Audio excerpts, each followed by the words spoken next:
Naam, mtazamaji, mambo yanaonekana yanamwendea vizuri Tundu Lissu. Shahidi wa upande wa mashtaka Amin Mahamba ambaye ni kamishna msaidizi wa polisi na shahidi wa upande wa mashtaka amekubali wazi ndani ya chumba cha mahakama leo kuwa hajasema Tundu Lissu ni mhaini au amefanya uhaini. Katika kikao cha mahakama leo, mvutano wa maneno uliibuka kati ya Tundu Lissu na upande wa Jamhuri. Like video hii kisha subscribe kabla tuendelee. Sehemu ya kuuliza maswali ya cross examination kwa shahidi wa 16 wa upande wa mashtaka katika kesi ya uhaini dhidi ya mwenyekiti wa Chadema Tundu Lissu ilihitimishwa kwa majibizano ya kuvutia yaliyozua mvutano ndani ya chumba cha mahakama baada ya Tundu Lissu kumuuliza swali moja kwa moja afisa wa polisi Amin Mahamba iwapo ushahidi wake ulikuwa ukionyesha kuwa Tundu Lissu ni mhaini, msaliti au amefanya uhaini. Na shahidi huyo Amin Mahamba akajibu kuwa hakuwahi kusema hivyo. Majibizano hayo yalitokea wakati Tundu Lissu akihitimisha maswali yake kwa kamishna msaidizi wa polisi ACP Amin Mahamba baada ya siku kadhaa za kuuliza maswali hayo kwa kina. Tundu Lissu alimtaka shahidi kufafanua iwapo ushahidi wake mahakamani ulikuwa na maana ya kuhitimisha kuwa Lissu ni mhaini au msaliti kwa nchi. Je, ushahidi wako ni kwamba mimi ni mhaini? Tundu Lissu aliuliza. Amin Mahamba alijibu sikusema hivyo. Tundu Lissu alitumia fursa hiyo mara moja akibainisha kuwa Amin Mahamba aliwasilishwa kama mpelelezi mkuu katika kesi ambayo yeye Lissu alishtakiwa kwa makosa mazito mwaka uliopita, lakini sasa shahidi huyo alikuwa akijitenga na kumtaja moja kwa moja kama mhaini. Kisha Tundu Lissu alirejea kwenye ushahidi uliokuwa umewasilishwa mahakamani. Alimkumbusha shahidi Amin Mahamba kuwa yeye ni shahidi wa 16 wa upande wa mashtaka na akahoji kuwa licha ya idadi ya mashahidi waliotoa ushahidi, upande wa mashtaka haukuwasilisha ushahidi wa moja kwa moja wa video au vielelezo vingine vinavyomhusisha na kosa hilo linalodaiwa la uhaini.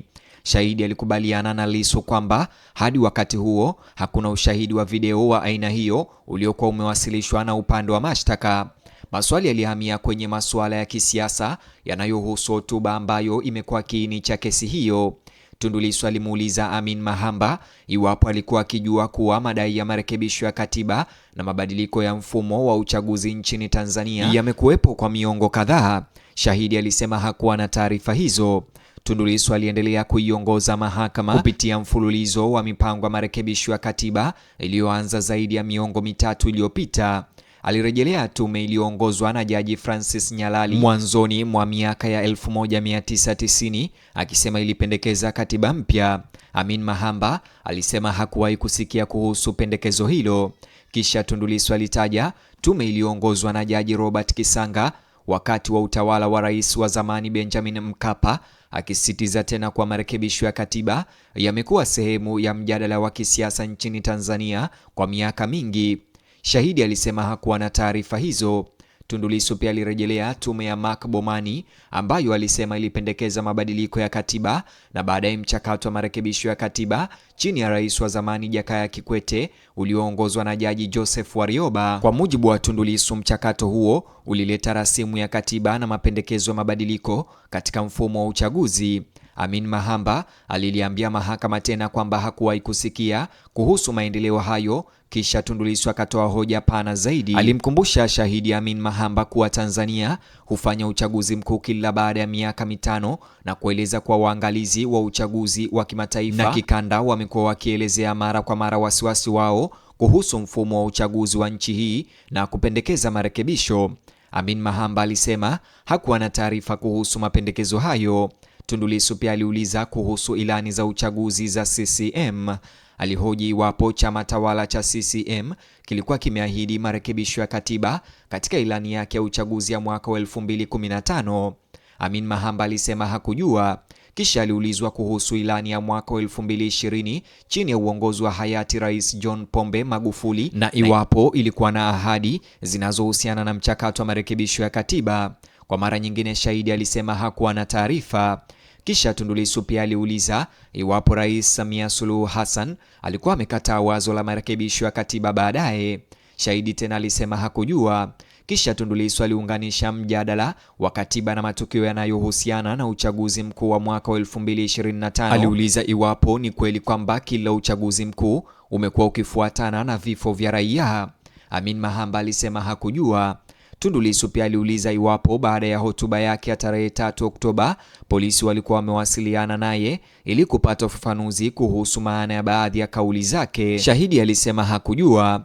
Jambo hili lilikuwa muhimu kwa hoja ya Tundu Lissu kwa sababu alikuwa akihoji iwapo wachunguzi walikuwa wamejaribu kubaini maana halisi na muktadha wa kauli zake za kisiasa kabla ya kuzichukulia kama ushahidi wa nia ya kutenda uhalifu. Kisha Tundu Lissu alirejea kwenye kauli mbiu ya no reform no election. Aliuliza Mahamba iwapo kwa kuzingatia historia ya madai ya no reform no election nchini Tanzania, msimamo huo ulikuwa na uhalali katika mazingira hayo. Shahidi hakukubaliana na hilo. Kisha Tundu Lissu alirejesha mahakama kwenye matokeo yaliyotolewa na tume iliyoongozwa na Jaji Chande kuhusu vurugu zilizofuata uchaguzi. Alisema tume hiyo ilibainisha malalamiko ya muda mrefu ya kisiasa na ya uchaguzi, ikiwemo madai ya katiba mpya na mabadiliko ya mfumo wa uchaguzi. Kama sehemu ya chanzo cha machafuko hayo, Tundu Lissu aliuliza iwapo tathmini hiyo ilikuwa sahihi au la. Amin Mahamba alisema Lissu alikuwa amekosea. Kisha Tundu Lissu aliuliza swali hilo kwa njia ya moja kwa moja zaidi. Ikiwa yeye alikuwa amekosea, je, hiyo ilimaanisha kuwa Jaji Chande na tume hiyo pia walikuwa wamekosea? Shahidi alisema hakujua. Sehemu ya mwisho ya hatua ya kuuliza maswali ya upande wa pili ilihamia kwenye masuala ya kimataifa kuhusu kuzuiliwa na kushtakiwa kwa Tundu Antipas Lissu.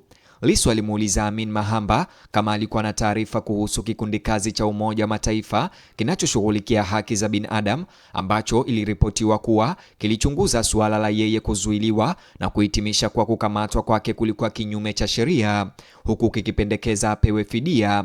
Amin Mahamba alisema hakuwa na taarifa hizo.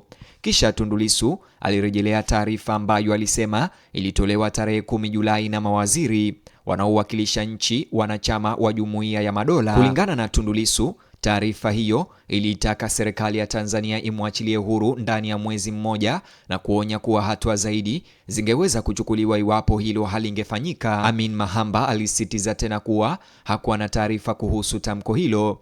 Kisha Tundu Lissu aliuliza swali alilolielezea kuwa la mwisho kwa shahidi huyo. Kwa ujumla, alihoji ni kwa namna gani Amin Mahamba angeweza kusisitiza kuwa yeye Tundu Lissu ndiye aliyehusika na vitendo vya uhalifu vilivyodaiwa katika kesi hiyo, wakati ambapo kwa mujibu wa Tundu Lissu taasisi za kimataifa zilikuwa zikitoa wito wa kuachiwa kwake huru. Kisha akauliza swali la msingi moja kwa moja kwa shahidi. Ikiwa Umoja wa Mataifa na Jumuiya ya Madola zilikuwa zikitoa wito wa kuachiwa kwake, je, bado msimamo wa Amin Mahamba ulikuwa kwamba Tundu Lissu ni mhalifu hatari, msaliti au mhaini na mtu anayestahili kunyongwa? Jibu la Mahamba lilikuwa fupi sana: si kusema hivyo. Majibu hayo yalihitimisha hatua ya Tundu Lissu ya kumhoji shahidi wa 16 wa upande wa mashtaka.